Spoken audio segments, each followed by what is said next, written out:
Sup everybody, this is Karak with ACG, and welcome to the very first Funfactor Explained, which is basically me breaking down what I found enjoyable in a particular title. Now, this is something that a couple patrons had suggested. I had talked with them for the last couple weeks. It's some new content that I wanted. I wanted to make sure it wasn't going to stop any reviews from getting done or anything like that, or any more walking the walks, which I certainly will do.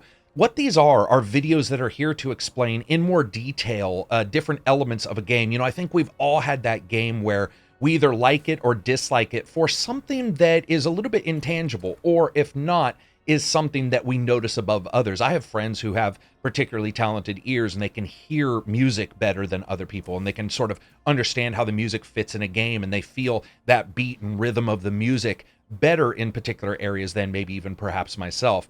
And I think that when it comes down to it, when you look at it across the spectrum, there's one thing that always has paid off for me, and that's been fun factor. Fun factor is such a big deal to me. It's the juice, as I say in reviews. And so I wanted to talk about that. What made a game in particular, very fun. Now, I'm going to go back and revisit some older games, but this will be most likely connected to new ones. I may do a graphics one if there's something interesting. I'm looking at Far Cry 5 for that. Background to story. It just all depends on what I want to break down.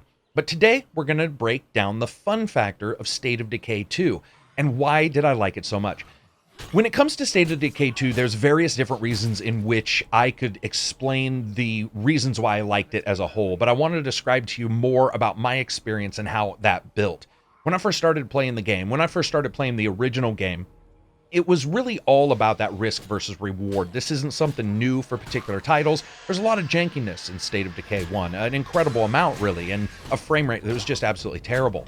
But when I was playing the game and when I was really sitting down to enjoy it, there was a stretchiness that occurred, and it was less so in that game than it is now. But when you start playing State of Decay, it's one of the things you're going to realize is that there's a particular almost calculation going on, that time and distance are the cost of whatever you do in the game. And a lot of people consider those two sort of separate sometimes. For example, you may go to a place to start a quest, and once you get there, then it'll send you somewhere else. This is all pretty normal stuff, but they usually don't have a cost just to get there. Some games do, of course, and State of Decay 2 is one of them. And one of the reasons why I think that this plays out so well is because you'll notice right away when playing the game that most of the maps are somewhat the same general size, and the cars burn gas quite easily. Now, this is something that I've brought up multiple times in the past game and this game. I'm not a big fan of, especially in gas systems, that it's not super realistic. I sort of want it where, hey, if I put some gas in there, it's a full tank, it'll drive all the way. But what's really happening in State of Decay, and what you're supposed to understand, is that you're actually just getting gas cans with barely any gas in them. So, you know, you can only drive a couple miles. But when you look at the way the game world is situated, it's very intelligent. Most cars can get from pretty much one far point to the other, let's say on a compass heading. So from north to south, south to north, east to west, what have you. But they really can't go much farther.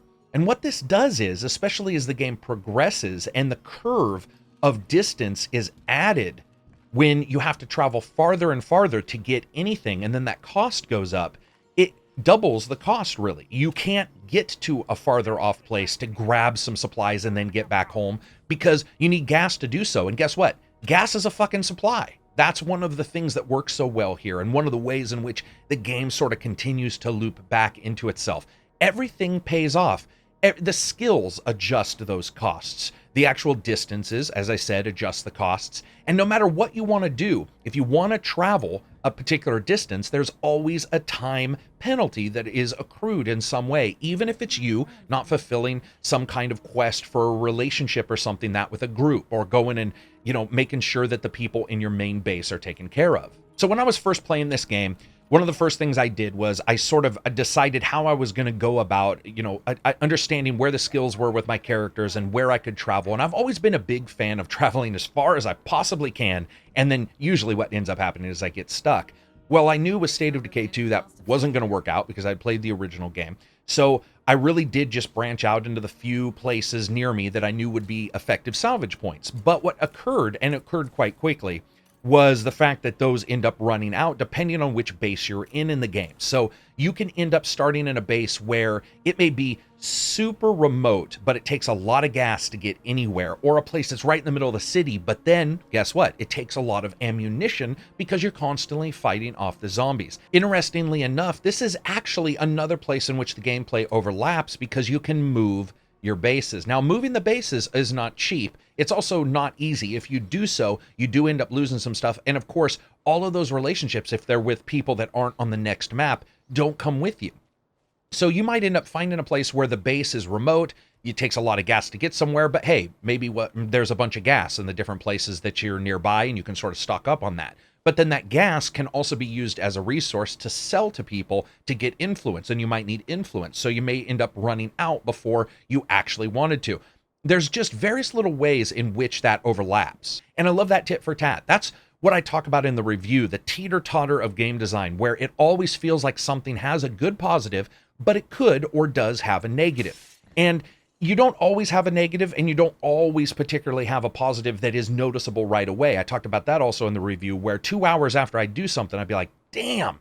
So I'm in State of Decay and I'm driving and I decide I'm going to push it. I'm going to drive it, basically a good deal out and then return home.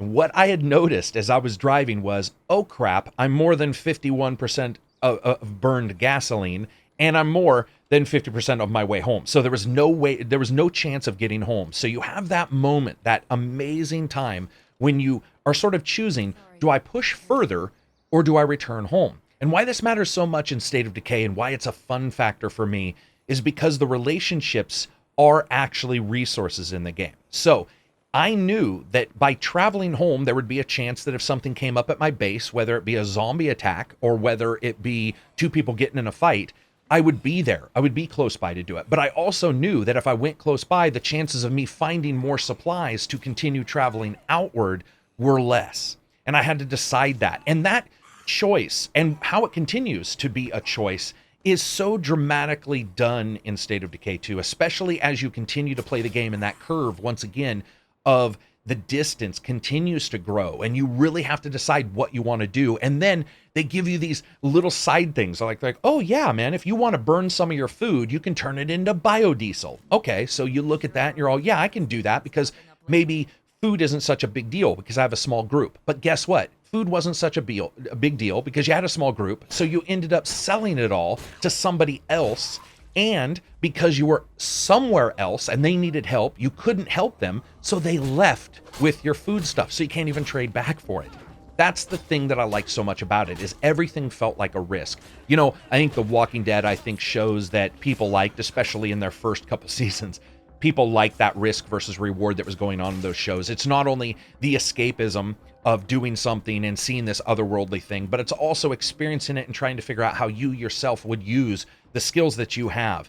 And the way the game works, and it gives you these random skills when you start, I think is just, it's so eloquent. It works so well. The fact that little things, like if you have athleticism, the chances are when you start or when a character you meet has that, there's a better chance of, let's say, them having a baseball bat than a samurai sword as a weapon. Little things like that that solidify the fiction, they work so well, but everything really has to have a payoff to me. That payoff can actually be bad. I think there is no problem with that. I think that a lot of people think that a goal and getting to a goal should always have a positive payoff. But in the story, you can certainly have it be a negative one. And the number of times that I drove all the way to something, had to fight tooth and nail in State of Decay, absolutely tooth and nail, to the point to where I had burned my resources, my vehicle was destroyed or out of gas, I was on foot, then I was sleepy, which happens after, you're out for 16 hours sprinting, fighting guys. I was out completely of medical stuff, and I find this building out in the middle of nowhere. And I also joked about this in the review. And I'm like, they better have that last fucking tater tot. They better. Because if I don't get a tater tot from this fucking place, or a Pop-Tart or something that I can eat, then my character is fucked. And I go in there, not only is there nothing in this goddamn place, but there's a bunch of fucking zombies, and I can't get by to go to the next little bit of town without basically going right through this sort of death funnel. There was nowhere else for me to go. That to me is the juice, that risk, that fun factor that's in State of Decay, where Every single time I kill a zombie, I also have to decide, do I not want to kill this zombie because I need to go around them to sort of keep this ammo? But if I do go around them, who else is going to get hurt? Because your people can get hurt. They will go out on their own and they will get hurt. You can have people that are following you. If you don't watch them in escort missions, of course, just like any normal escort mission, they can be hurt or killed. But you have these moments where sometimes you will make the decision, you will make a pretty evil decision of just saying, you know what, I'm just worrying about me. Or, of course, you can go back and save yourself, but this is a game where, unlike a TV show or something like that, the world could technically continue without you. You can only get so many people killed before you're out of survivors, of course, so you want to watch that. We don't get a lot of games that are that brutal. You know, one of the things I talked about in State of Decay 1 that I was so upset with Undead Labs for doing, and I get why people don't like it, but I really do wish as an option it had remained. When you were not logged in, when your system was powered off, when you turned it on, the game did a very quick simulation, I guess. And that simulation could include, in your away time, and it was real time, by the way, not in the game time, so it was a little bit more lenient because game time is faster. It would actually have the possibility of killing one of your characters, or multiple ones if you've been gone for a long time. It'd say, like, while you were gone, Joe, Bob, and Billy died. And I loved that idea. I was so fascinated by that idea because it made me want to continue. We have this continual fucking carrot and donkey kind of bullshit situation that goes on in games, whether it be microtransactions or so forth.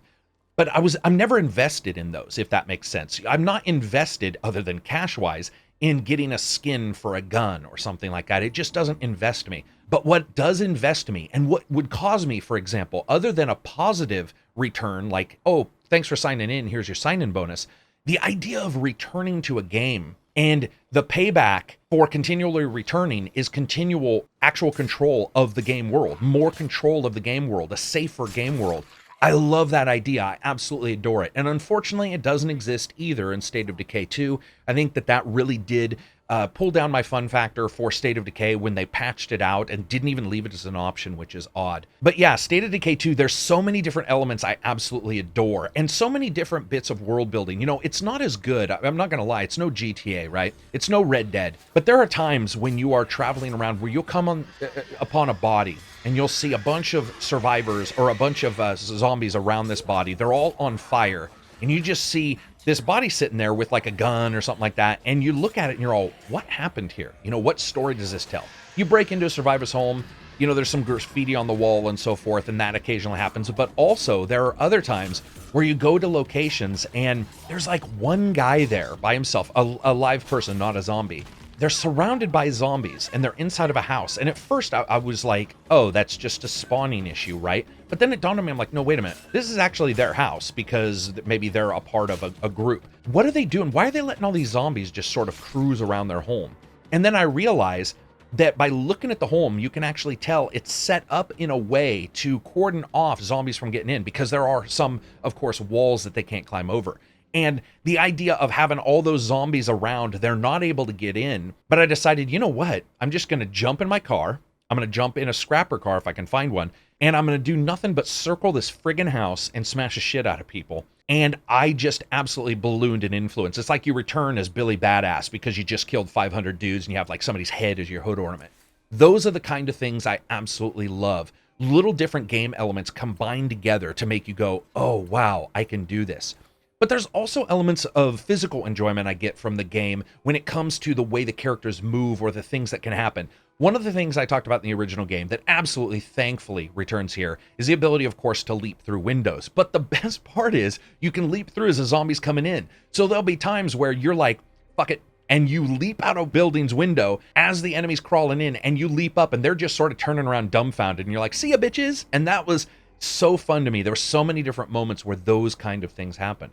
Fun factor for me is the juice. It is something that can take a game that I think is okay and really make it fun. I think a lot of us have these kind of titles. It doesn't negate any of the issues that I have with a game, but I think when you break it down sometimes, especially in a review, it's difficult sometimes to have the amount of time to sort of be able to talk about the different things that you experienced and why you liked them. And so I figured these would be the kind of videos that sort of give you more information about, as somebody said today in Discord, what I find fun, about what really works for me as somebody who likes to enjoy games and what I get out of a game. And I know that sometimes somebody will see a game and they'll be like, well, he didn't like this or that, but he still gave it a buy.